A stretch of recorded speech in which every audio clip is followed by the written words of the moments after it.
प्रणाम दोस्तों। भाद्रपद मास की जो कृष्ण पक्ष की एकादशी है, उस एकादशी का नाम है अजा एकादशी। और इस अजा एकादशी को हम अन्नदा एकादशी के नाम से भी जानते हैं।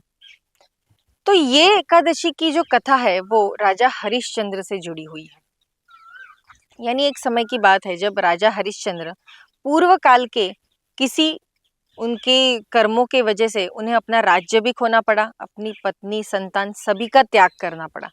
लेकिन उनकी जो सत्यवाणी थी, यानी वो जो सत्य का साथ देते थे, उसकी वजह से उनका स्मरण हमेशा टिका रहा। उसी वजह से एक दिन ऋषि गौतम ने उन्हें यही एकादशी के व्रत के बारे में बताया। काफी दुखी हरिश्चंद्र राजा को देख के उन्होंने कहा कि राजा, तुम ये अजा एकादशी का व्रत करो, जिससे तुम्हारी खोया हुआ परिवार, तुम्हारा राज्य और संपत्ति तुम्हें पुनः मिल जाएगी। बस इसी वचन और व्रत को ध्यान रखते हुए राजा हरिश्चंद्र ने एकादशी यानी अजा एकादशी का व्रत किया और फिर उन्होंने अपना घर परिवार और अपना राज्य जो खोया हुआ था सभी को उन्होंने प्राप्त कर लिया। ऐसी ये अजा एकादशी की कहानी है। ये सारे संवाद जो मैं आपको बताती हूँ ये पद्म पुराण में दिए गए हुए हैं, जो हमारे राजा युधिष्ठिर और भगवान श्री कृष्ण के संवाद हैं। बहुत ही अच्छी तरीके से हमारे भगवान श्री कृष्ण ने हर एक एकादशी के बारे में युधिष्ठिर राजा को बताया था। तो ऐसी ये अजा एकादशी, जो कोई व्यक्ति ऐसा चाहता है कि मेरा घर परिवार समृद्ध रहे, सुखी रहे, मेरे बच्चों के ऊपर कभी कोई संकट नहीं आए, अगर कोई संकट आता भी है तो हमेशा श्री हरि की कृपा उनके ऊपर बनी रहे, घर में सुख संपत्ति रहे, धन धान्य रहे, तो इसी चीज को लेकर हमें ये अजा एकादशी का व्रत करना है।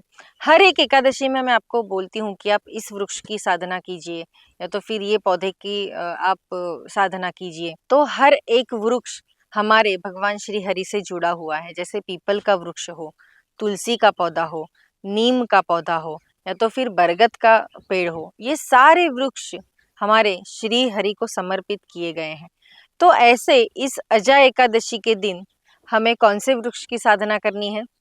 तो अगर आपको लक्ष्मी तरु वृक्ष मिलता है, यानी जो लक्ष्मी संपन्न है ऐसा माना गया है, तो लक्ष्मी तरु अगर वृक्ष आपको मिलता है तो लक्ष्मी तरु वृक्ष के पास जाइए, उसकी पूजा कीजिए, उसको अच्छे से कुमकुम लगाइए, चंदन का तिलक कीजिए, पुष्प अर्पण कीजिए और इस दिन आप उस लक्ष्मी तरु वृक्ष को तिल का जो तेल है उसका दिया हमें लगाना है।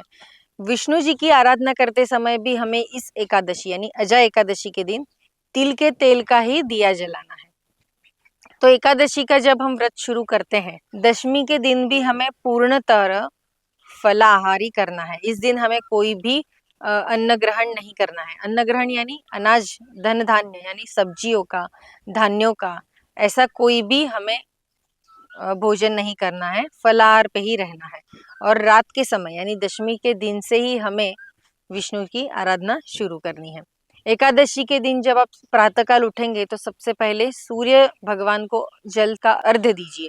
यानी सुबह के समय उठिए, सूर्य नारायण को अच्छे से तांबे का अगर आपके पास कोई बर्तन है उसमें से जल का अर्घ्य दीजिए। उसमें आपको मंत्र बोलना है, ओम सूर्याय नमः। तो सूर्य देवता को अर्घ्य देने के बाद हम विष्णु जी की साधना करेंगे, यानी हमारे भगवान विष्णु की अच्छे से पूजा अर्चना करेंगे, तिल के तेल का दिया लगाएंगे। इस दिन हमें भोग में दिखाना है दूध और शक्कर। दूध और शक्कर आपकी पूजा खत्म होने के बाद, पूर्ण होने के बाद आप खुद प्राशन कर सकते हैं या तो फिर दूसरों को भी प्रसाद के तौर पे उसको बांट सकते हैं। इस दिन हमें विष्णु जी की साधना करनी है, तो इसमें कौन सा मंत्र हमें लेना चाहिए?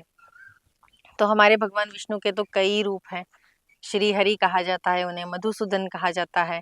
तो इस दिन अगर हो सके तो ओम केशवाय नमः ये मंत्र का जाप करते करते आप पंचामृत से या तो फिर गंगा जल है या तो फिर गुलाब जल है तो उसमें तुलसी के दल डाल के आप हमारे भगवान विष्णु को अर्पण कीजिए। अच्छे से अभिषेक भी कर सकते हैं, ओम केशवाय नमः स्वाहा ये भी कर सकते हैं।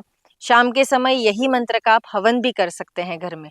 रात्रि के समय जब आप हवन करेंगे तो अगर आपके पास तुलसी दल है तो तुलसी दल या तो फिर चावल, गुलाब की कुछ पंखुड़ियाँ और घी, ये तीनों का मिश्रण करके आप ओम केशवाय नमः स्वाहा या तो फिर ओम विष्णवे नमः स्वाहा करके भी आप आहुति दे सकते हैं। हवन करते समय मंत्र कितनी बार बोलने हैं ये प्रश्न आपको जरूर पड़ेगा। तो आप 1 माला कर सकते हैं, 3 माला कर सकते हैं, 5 माला कर सकते हैं, तो फिर 11 माला भी कर सकते हैं। जैसे आपकी शक्ति है, जैसा आपका सामर्थ्य है, वैसे आपको हवन करना है। 108 बार मंत्र करके भी अगर आप हवन करते हैं तो भी चलेगा। ऐसा कोई जरूरी नहीं है कि 11 माला ही करनी है। जैसे संभव है वैसे कीजिए, जैसे आपके पास समय है वैसे कीजिए। शाम के समय जैसे हम आरती करते हैं, उसके बाद हम कथा पढ़ेंगे इस अजय एकादशी की, सबको सुनाएंगे और फिर उसके बाद जागरण होगा शुरू।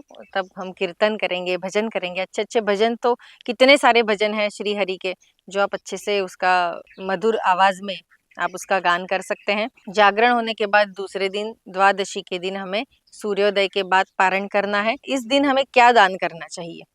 तो इस दिन हमें ज्यादा से ज्यादा, पद्म पुराण में कहा गया है कि गौदान करना चाहिए। लेकिन आज के समय में अगर गौदान करना संभव नहीं है तो गौशाला में जाके आप सेवा भी कर सकते हैं। हमारे गाय माता को आप अच्छे से खाना खिला सकते हैं, उनका गोग्रास खिला सकते हैं। कुछ भी नहीं तो इस दिन अगर कोई ज़रूरतमंद, अगर कोई बच्चा है कि जिसको शिक्षा लेनी है लेकिन उसे संभव नहीं हो पा रहा है, तो ऐसे किसी व्यक्ति का अगर आप पूर्णतः उसकी रिस्पॉन्सिबिलिटी ले लेते हैं कि इसका मैं पूरी तरीके से, इसका जो अभ्यासक्रम है इसका पूरा खर्चा मैं उठाऊंगा, तो ऐसे भी एक विद्यादान आप कर सकते हैं। तो ये सब विषयों पे आप सोचिए और जैसे आपको संभव है वैसे आप दान कीजिए। दान करने से आपके घर में ज़्यादा से ज़्यादा पुण्य की प्राप्ति होगी। और दान का एक विशेष महत्व यही है कि अगर हम भी किसी संकट में फंस जाते हैं तो ऐसे समय हमें वही आशीर्वाद काम आते हैं और वही आशीर्वाद की वजह से हम सारे संकटों में से जल्दी बाहर आ जाते हैं। तो ऐसे ये अजा एकादशी है। इस दिन हमें लक्ष्मी तरु वृक्ष की साधना करनी है, लक्ष्मी तरु वृक्ष की पूजा करनी है। ज़्यादा से ज़्यादा विष्णु भगवान की साधना कीजिए और फिर देखिए कि आपके घर में, आपके बच्चों के ऊपर कैसे भगवान विष्णु की कृपा हमेशा बनी रहेगी। कई महिलाओं को ये हमेशा टेंशन रहती है, चिंता में रहते हैं कि मेरे बच्चों का सब अच्छा हो जाना चाहिए, उन्हें कभी कोई तकलीफ नहीं होनी चाहिए। तो ऐसे जो विचार करने वाली महिलाएं हैं, या तो फिर कोई बुजुर्ग महिलाएं, या तो फिर पुरुष वर्ग है कि जो चाहते हैं कि मेरा परिवार हमेशा खुशहाली में रहे, खुश रहे, मेरे घर में अन्न धान्य की कमी ना हो, सुख समृद्धि रहे, सबकी तबीयत अच्छी रहे, सब अच्छा रहे, तो वे भी ये अजय एकादशी का व्रत जरूर कीजिए। तो मिलते हैं अगले एपिसोड में। धन्यवाद।